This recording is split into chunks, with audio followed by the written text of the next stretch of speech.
užfiksuosim dabar, kaip ruošiamės sėjai. Paimsim tokį įdomų mišinį. Padarysim garstyčias. Sumaišysim su dobilais. Aš noriu maišyti. Kitiems metams išdygs dobilai ir faceliai. Galiu dabar maišyti. Štai kokia sertifikuota sėkla. Su vabalais. Va, maišyk. Ir tada nešim į sėjamąją.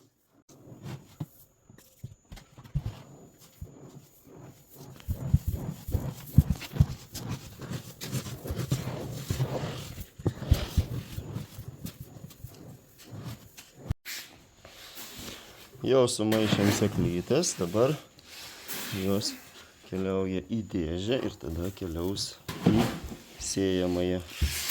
Tai čia yra garstyčios šitas geltonos, tada yra apvalūs dobiliukai mažiukai.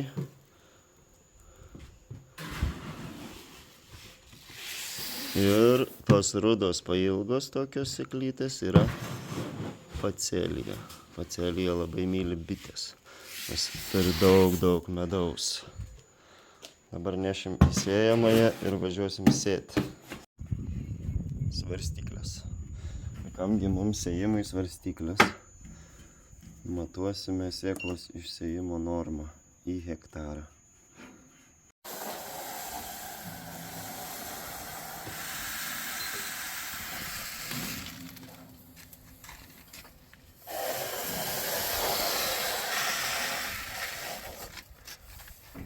Likusios kanapių sėklos pasėjimo.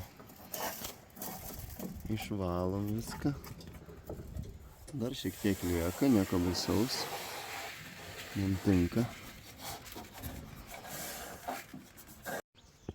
Taigi dabar matuosim sėklų normą. Kiek išbyrės į hektarą. Čia parašyta. Sukti, žinom, kad 13 kartų. Padauginam iš 100 ir turim kilogramus į hektarą. Čia dar tokia skalė. Suksim šitą ratą ir įsivaizduosim, kad važiuojam pievai. Palauk, dar nesuk. Taip, 13 ratų. 1, 2, 3, 4, 5, 6, 7, 8, 9. Ten gali pažiūrėti. 10, papilno kaip bijo. 12. Viskas.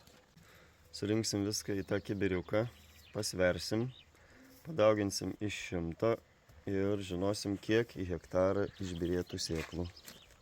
Tada arba padauginsim, arba pamažinsim.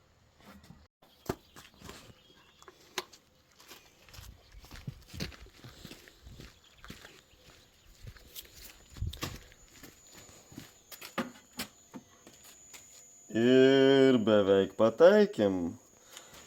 Taip, jeigu 100 padauginsim, tai bus 19 kg su puse.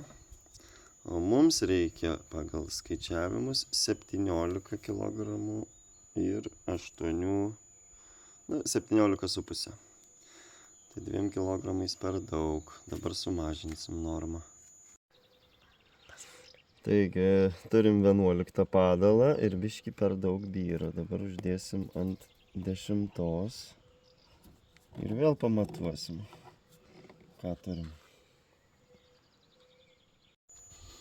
Nu va, atėjom ir turim 16 ir 7. Tai man atrodo, mes taip ir paliksim ir likutį išvažinėsim galuose, jeigu liks